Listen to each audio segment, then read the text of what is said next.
Waxabajji 16 2026 oduu sibuu neetwoorkii yeroo kana isin biraan geenya.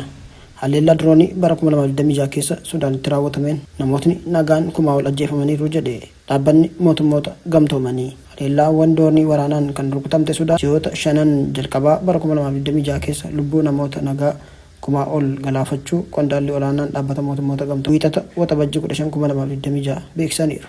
Namaleeyyii sanaan waraanichi namoota nagaa irratti xiyyeeffachuun kan dhiiga dhangalaasu ta'uusaa agarsiisaa jedhaniiru.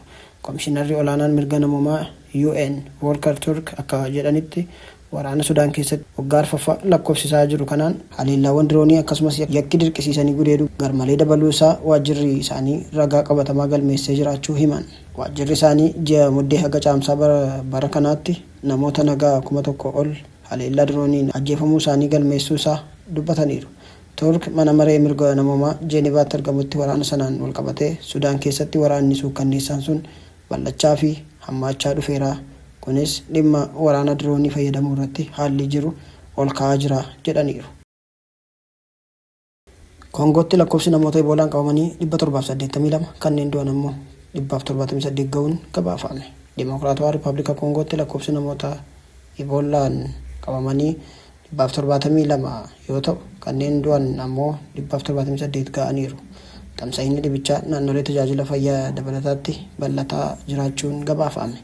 Abbootiin taayitaa fayyaa gabaasa haala yeroo dhiyeenya kana baasaniin akka beeksisanitti Rippaabilika Dimokiraatawaa Koongoo keessatti lakkoofsi namoota dhibee Iboolaatiin qabamuun isaanii mirkanaa'ee keessaa kan du'an 178 irraa gara 182 ol guddachuutu gabaafame. Haalli sunis kan mudate tamsa'inni dhibichaa naannolee tajaajila fayyaa dabalataa lama keessatti babal'achuu isaatiin. Gabaasni dilbata waxabajjii 14 abbootiin taayitaa fayyaa hawaasa biyyattiitiin maxxanfame akka agarsiisutti sanbata darbe qofa kutaawwan bulchiinsa bahaa Itirii fi kaaba Kiivuu keessatti namoonni haaraan dhibichaan qabaman 72 argamuun mirkanaa'eera. Isaan keessaa 29 kan du'anidha jedheera. Naannoleen tajaajila fayyaa haaraan dhibichi keessatti mudate lama Itirii keessatti naannoo Niyaaniyaa fi kaaba Kiivuu keessatti Mabalakoo yoo ta'an kunis naannolee tajaajila fayyaa dhibee sanaan hubaman kutaawwan bulchiinsa sadan Itirii, kaaba Kiivuu fi kibba Kiivuu keessatti walumaa gala 31 ga'eeraa jedhame. Naannoon tajaajila fayyaa caasaa bulchiinsa fayyaa hawaasaa naannoo yoo ta'u hordoffii gabaasa dhukkubsataa fi qindeessa deebii ariifachiisaaf itti gaafatamummaa qaba. Tatamsa'inni dhibee kanaan dura uumame vaayirasii Iboolaa yookaan bundii bigiyoo Iboolaa vaayirasii jedhamuun kan ka'e yoo ta'u ragaa ofiisaatiin caamsaa 15 labsamee ture.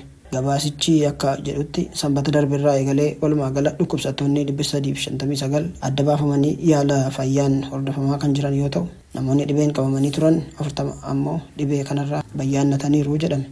Abbootiin taayitaa sanbata darbe namoota dhibee sanaan qabamuu danda'an jedhamanii shakkaman 136 fi kanneen keessaa 49 gabaasaniiru. Kutaalee bulchiinsa sadan dhibichi mudate keessatti namoonni walumaa gala 6275 yaala fayyaan hordofamaa kan jiran yoo ta'u isaan keessaa garuu kanneen argaman 3548 qofa. Sunis hordoffii waliigala dhibbeentaa 56.5 irratti kan fidu yoo ta'u galma dhibbeentaa 95 irraa kaa'ame gadi bu'aadha jechuun Jiinwaatu gabaase.